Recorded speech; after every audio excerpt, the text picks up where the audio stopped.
Bismillahirrahmanirrahim. Assalamualaikum warahmatullahi wabarakatuh. Kaum muslimin dan muslimat yang dirahmati Allah Subhanahu wa taala. Sahabat Uti Channel dimanapun berada, semoga diberikan keberkahan, semoga diberikan kesehatan, dilindungi oleh Allah Subhanahu wa taala dari segala macam musibah dan bencana. Amin ya Allah ya Rabbal alamin. Yang belum subscribe untuk bergabung dengan Uti Channel, silakan untuk di subscribe. Semoga ini bermanfaat dan akan mendapatkan notifikasi yang berlanjut. Kali ini saya akan mereaksi, membahas terkait ya Imam Besar Istiqlal ya, yang menyatakan bahwa semua agama ya sama katanya. Semua agama itu sama. Ini pernyataan dari imam ya, seorang imam Istiqlal, imam besar ini.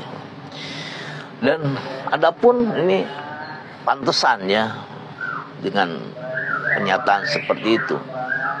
Beliau juga bahkan sampai mengagungkan ya pada Paulus ini, sampai istilahnya ya mencium-cium keningnya itu ya. Apalah kalau dibilang ya banyak orang katanya beranggapan ini mengalap berkah ya dari Paulus, dari orang suci. Sumaudubillah ya kalau seperti ini seorang umat Islam, saya pun sebagai seorang umat Islam ini miris sekali kalau melihatnya ya. Karena di dalam Islam itu sudah jelas-jelas ya, agama yang diridhoi oleh Allah itu hanyalah Islam. Tidak ada agama lain selain Islam. Coba ini kita simak pernyataan ini dari beliau nih, Imam Besar Istiqlal. Diwacanakan supaya toleransi itu dibuktikan. Inilah yang dilakukan Istiqlal, tidak banyak bicara tetapi banyak berbuat. Dan kami menghimbau pada rekan-rekan semua, mari kita bekerja dengan hati nurani, karena hati nurani berbicara bisa terima semua pihak. Saya motonya humanity is only one, kemanusiaan itu hanya satu, gak ada bedanya satu sama lain. Itu sesuai dengan prinsip kami dalam Islam. Walaqad karamna bani Adam, Allah memuliakan anak cucu Adam. Anak cucu Adam, apapun agamanya, etniknya, warga negaranya, jenis kelaminnya, we are the same, kita sama semuanya. Oh, katanya sama, Sumaudubillah ini ya. Tadi ya dia bilang katanya semua agama ini sama. Ini sudah melantur ini ya kemana-mana ini. Ini pernyataannya kalau dibilang ini bisa sesat ya, karena menyebutkan semua agama sama ini. Apalagi makunya beliau ini imam besar Istiqlal, ini berbahaya sekali ini ya untuk banyak orang yang mengikutinya nanti, pemahaman seperti ini nih. Ini berbahaya sekali ini ya, pemahaman seperti ini ya, menyatakan nih semua agama ini sama. Sudah jelas-jelas ini agama yang diridhoi di sisi Allah itu hanyalah Islam. Agama yang diturunkan oleh Allah itu Islam, tidak ada selain Islam. Ini sungguh ya, kalaupun pernyataan seperti ini bisa dikatakan kufur, ini bisa dikatakan keluar dari Islam ini, kalau pernyataan seperti ini. Sumaudubillah ini. Coba kita simak ini ya penjelasan dari kiai kita. Ada yang lebih jelasnya ya, pernyataan ya dari Kiai Haji Idrus Ramli ya. Coba kita simak terkait dengan masalah ya fenomena ini. Loh, kok terhormat sekali. Mengagungkan orang di luar agama itu haram hukumnya. Bahkan haram. Satunya mencium keningnya. Saya dari tadi gak ada yang cium kepala saya. Mungkin khawatir saya belum mandi itu. Ini ikan paus dicium. Kalau mencium tangannya pengikut agama lain atau keningnya dengan keyakinan atau dengan harapan dapat barokah, malah kufur, murtad. Karena barokah selain dari pintu agamanya Rasulullah sudah ditutup. Rasulullah Nabi terakhir. Berkah ini melalui pintu Rasulullah atau orang-orang soleh atau ulama dari umatnya beliau. Kalau ulama tokoh dari luar agamanya tutup sudah, gak ada pintu barokah, pintu kualat itu, pintu azab. Udah jelas itu. Sudah ditutup.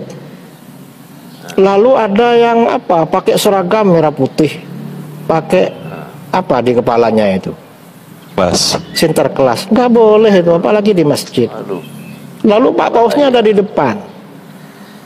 Kalau ada perkumpulan Muslim dan non Muslim, kalau yang mengadakan Muslim, nggak boleh yang non Muslim ada di depan, dimuliakan nggak boleh, di belakang harus.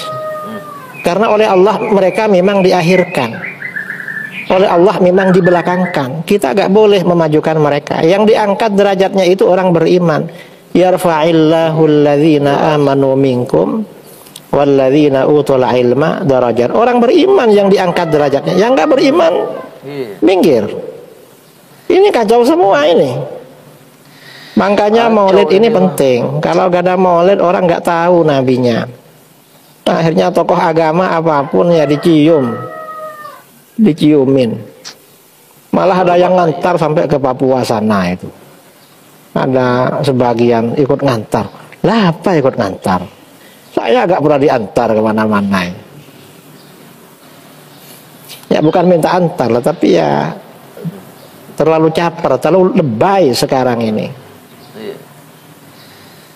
Ini bahayanya ya, bahaya. Memang ya Allah, ini bulan Maulid kok malah Habib Umar gak pernah diperlakukan begitu. Padahal beliau ya tokoh Muslim lah, alim, dai, Syekhul Azhar, kayaknya gak diperlakukan gitu. Baru sekarang ini yang entah apa ini. Ya mudah-mudahan kita ini gak dapat balak ya. Begini ini takut ada balak bagi bangsa kita. Dikhawatirkan ini. Kalau ada hal-hal mungkar begini saudara, takut azab, balak dari Allah turun pada kita. Na'udzubillah min dzalik. Ini pentingnya kita merayakan maulid agar gak orang tuh tahu nabinya. Kalau tahu nabinya, siapa saja yang harus dihormati di dalam Islam. Pertama Rasulullah SAW, lalu para sahabat, lalu keluarganya, lalu para ulamanya. Tidak ada ulamanya orang kafir dihormati, gak ada. Itu urusan mereka. Dan saya kira orang Kristen atau Paus gak minta diundang ke Istiqlal. Orang Islam aja yang lebay itu. Iya. Wong mereka punya acara sendiri. Sampai yang di TV itu kan azan kan dihentikan kemarin, enggak? Dihentikan. Padahal Kristennya gak minta itu. Cuma kadang-kadang yang Muslim yang lebay, sok toleran. Sok toleran aja, terlalu lebay sekarang. Apa? Telur asin ya. Sok toleran artinya telur asin. Penjelasan dari Kiai Haji Idrus Ramli sangat jelas.